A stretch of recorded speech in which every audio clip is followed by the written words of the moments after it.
In today's class, we will deal with the respiration in reptiles, and the example that I have here is Calotes, which is the garden lizard. In yesterday's class on respiration in frog, we have dealt with cutaneous respiration, buccopharyngeal respiration, and pulmonary respiration.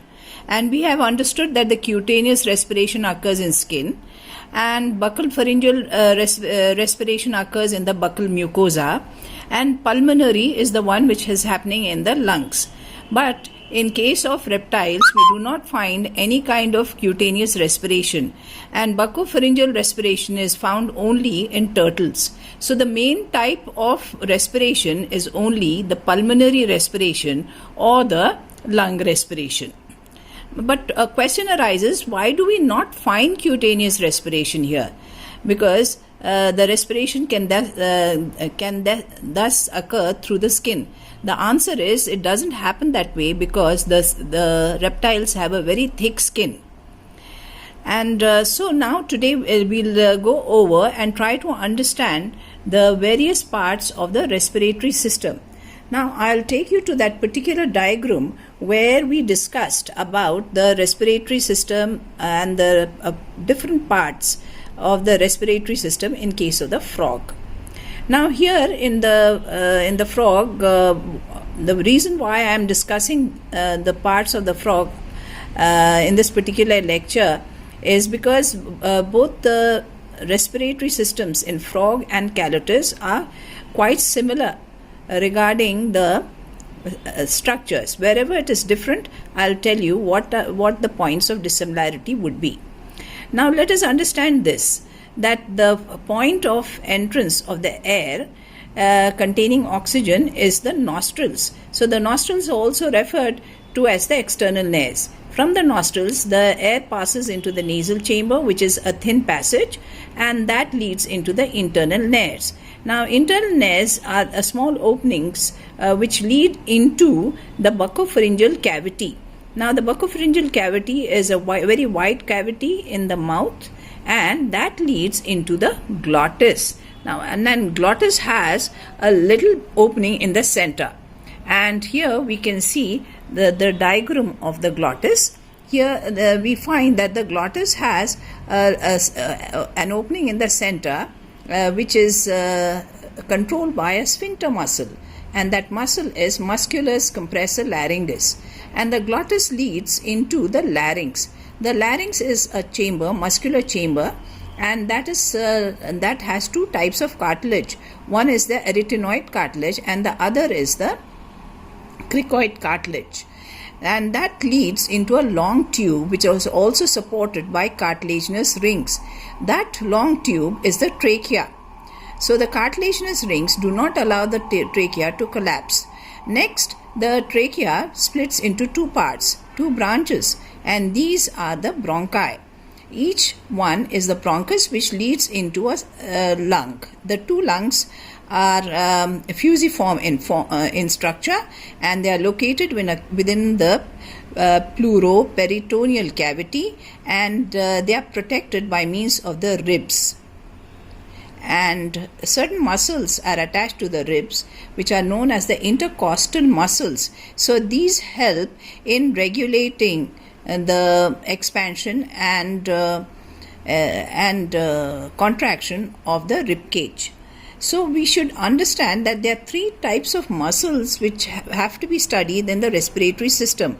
One is the musculus compressor laryngeus, which I told you just now. It controls the opening and closure of glottis. Second is musculus dilator laryngeus, and that helps in the closure and opening of the larynx. And the third are the intercostal muscles. Now, we have to understand how exactly respiration takes place. Now, it consists of two processes. One is the inspiration. So, inspiration would mean the taking in of the air which contains oxygen into the lungs, and expiration is the release of carbon dioxide.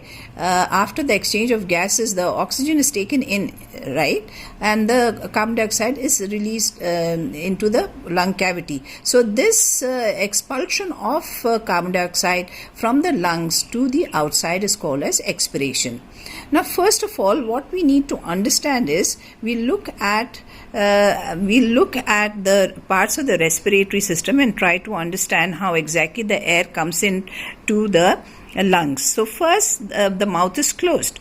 Next, the external air is taken the air, which is the fresh air containing oxygen.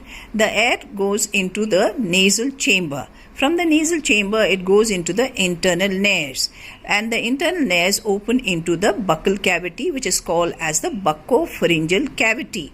And through the opening of the glottis, the air enters into the larynx.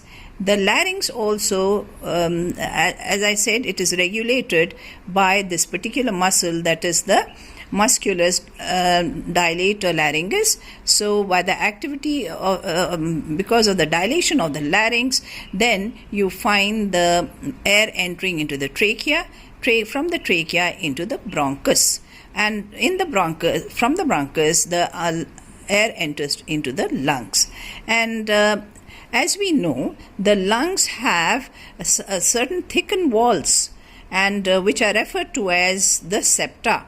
So within each septum are present certain pits or depressions which are known as the alveoli. So each alveolus is a site of exchange of gases. So the oxygen is taken in and carbon dioxide is released out. And you must understand here that the anterior part of the lungs is the site where rich vascularization occurs, and the number of alveoli are also more. And therefore, the anterior part of the lungs is the site where maximum respiration takes place as compared to the posterior part of the lungs. And another thing is the lungs. If you see the size, they are a little dissimilar. The right lung is slightly larger than the left. So now the question arises, how do these lungs perform this particular exercise of inspiration and expiration? So first of all, the cavity in which the lungs are lodged, that is the pleuroperitoneal cavity, that gets expanded. And how does that expand? Because the ribs which protect the lungs and they